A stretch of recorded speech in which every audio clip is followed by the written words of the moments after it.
Hi friends, అందరికి నమస్కారం. మీరు చూస్తున్నారు నాకు తెలుగు ట్రావెలర్. నేను మీ నాగేంద్ర. నేను బాగున్నాను, మీరు బాగున్నారా? ఫ్రెండ్స్, ఈరోజు వచ్చేసి రాయచోటి అన్నమయ్య జిల్లాకు దగ్గరలోని గాలివీడు మండలంలో ఉన్నాను.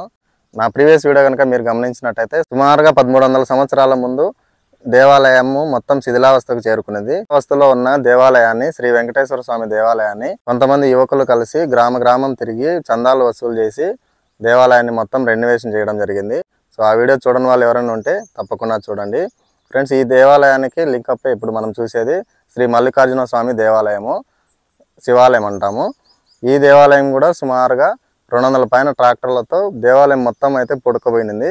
200 పైన ట్రాక్టర్లు మట్టిని తీసి మరి ఈ దేవాలయాన్ని అయితే వెలికి తీసినారు. వీడియో చాలా బాగుంటుంది, సో స్కిప్ చేయకుండా చివరి వరకు చూడండి. ఫ్రెండ్స్, ఈ చెట్టు లొకేషన్ దగ్గరికి నేను ఎందుకు వచ్చినాను అనేది ఒక కారణం అయితే ఉంది. ఎందుకంటే మనం ఒక చెట్టు నాటిన తర్వాత ఇది కనీసం లేదంటే ఎన్నో వందల సంవత్సరాల చరిత్ర కలిగిన చెట్టు అయితే ఉంటుంది. ఎందుకంటే ఒక చెట్టు నాటిన తర్వాత దాన్ని బతికించుకోవాలంటే ఎన్ని రోజులు అయితే టైం పడుతుందో, సో ఇలాంటి చెట్లను మనం చూడడం చాలా అరుదు అనమాట. చెట్లని కొట్టేయడం చాలా ఈజీ, కానీ పెంచడం చాలా కష్టము. ఉదాహరణకి తీసుకుంటే మనం ఇన్ని సంవత్సరాల్లో కనీసం 10-20 ఏళ్ళ నుంచి ఒక చెట్టును కూడా పెంచిన వాళ్ళం అయితే ఉండము.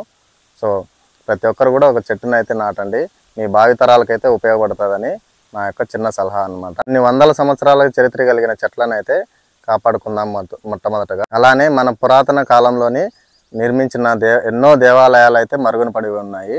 అలాంటి దేవాలయాలని ఈ మధ్య కాలంలో చాలా మంది ముందుకొచ్చి స్వతహాగా తమ సొంత డబ్బులు లేదంటే చందాల రూపంలో వసూలు చేసి మరి దేవాలయాలను అయితే డెవలప్ చేస్తున్నారు.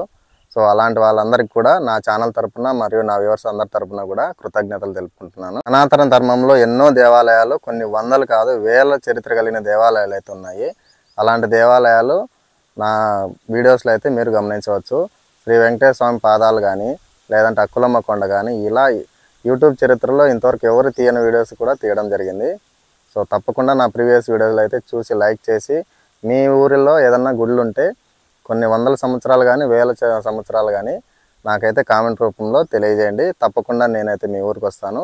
మీ ఊరి గుడి యొక్క చరిత్రను 10 మందికి తెలియజేయడానికి నా వంతు కృషిని అయితే నేను చేస్తాను. లేట్ చేయకుండా వీడియోలోకి వెళ్ళిపోదాం రండి. మొదటగా అయితే నా వీడియోని ఒక లైక్ చేయండి. సబ్స్క్రైబ్ చేసుకోండి మరియు పక్కనున్న గంట సింబల్ యాక్టివేట్ చేసుకోండి.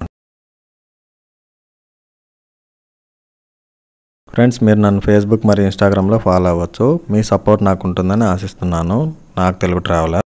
ఫ్రెండ్స్, ఈరోజు వచ్చి అన్నమయ్య జిల్లా గాలివీడు మండలం గాలివీడు పట్టణంలో ఉన్నటువంటి పెద్దూరు బ్రాహ్మణ వీధిలో ఉన్నటువంటి శివాలయాన్ని మీరు చూడబోతున్నారు. చాలా శిథిలావస్థకు చేరుకున్నటువంటి క్రమంలో ఇక్కడున్న కమిటీ సభ్యులు దీన్ని అంతా కూడా క్లీన్ చేసి ఇక్కడ కాంపౌండ్ వాల్ నిర్మించి ఇక్కడ ఒక బోరును ఏర్పాటు చేయడం జరిగింది. ఇదంతా కూడా దాదాపుగా 200 ట్రాక్టర్ల మట్టిని, ఆ డస్ట్నంతా కూడా తొలగించి ఈ ఆలయాన్ని వెలికి తీయడం జరిగింది. మీరు చూస్తూ ఉన్నారు ఆలయం కూడా. అందులో ఉన్నటువంటి శివుని విగ్రహం కూడా మనం చూడొచ్చు, శివలింగము అది ఉంది. అంతేకాకుండా ఇక్కడ ఉన్నటువంటి ప్రతి రాతి మీద కూడా మీరు గమనిస్తే కనుక ఇక్కడ చూడండి, శివుడు, శివలింగము, నంది ఉన్నటువంటి ఆ బొమ్మలు కూడా మీరు చూడొచ్చు. ఎంతో ప్రాచుర్యం కలిగినటువంటి ఆలయం ఇది. ఇక్కడ ఒక ఆలయము, అక్కడ ఒక ఆలయం అనుసంధానంగా అది ప్రధాన ఆలయము. అక్కడ శివలింగం ఉంది.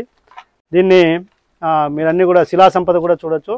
శ్రీకృష్ణ దేవరాయలు హయాంలో జరిగినటువంటి ఈ ఆలయాల నిర్మాణం ఈరోజు ఇంత శిథిలావస్థలో ఉంది. దీన్ని కూడా ఆలయాల అభివృద్ధి కమిటీ సభ్యులు దీన్ని అభివృద్ధి చేసే క్రమంలో ఈరోజు కాంపౌండ్ వాళ్ళని కూడా నిర్మించడం జరిగింది.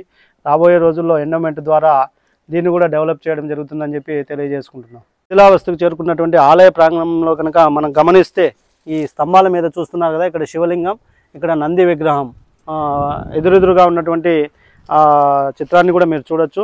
అదేవిధంగా కనుక గమనిస్తే ఈ శిలా సంపద అంతా కూడా మనం ఇక్కడ చూస్తూ ఉన్నారు. జయ విజయులు ఈ విధంగా ఈ రాతి స్తంభాలకే ఏర్పాటు చేసినటువంటి ఇదంతా కూడా దాదాపుగా 13వ శతాబ్దంలో నిర్మించినటువంటి ఆలయంగా మనము చెప్పుకోవచ్చు. అంతేకాకుండా మూల విరాట్ మూర్తి అంటే శివలింగం ఉన్నటువంటి ఇదంతా కనుక చూస్తే కనుక మనము అర్థమవుతుంది ఎంత శిథిలావస్థలో ఉంది, ఎప్పటి విగ్రహము, ఎప్పటి టెంపుల్ అనేది మనకు అర్థమవుతుంది. సో ఇది ప్రధాన మూల విరాట్ మూర్తి. ఇదంతా కూడా గర్భగుడి ఈ విధంగా ఉంది.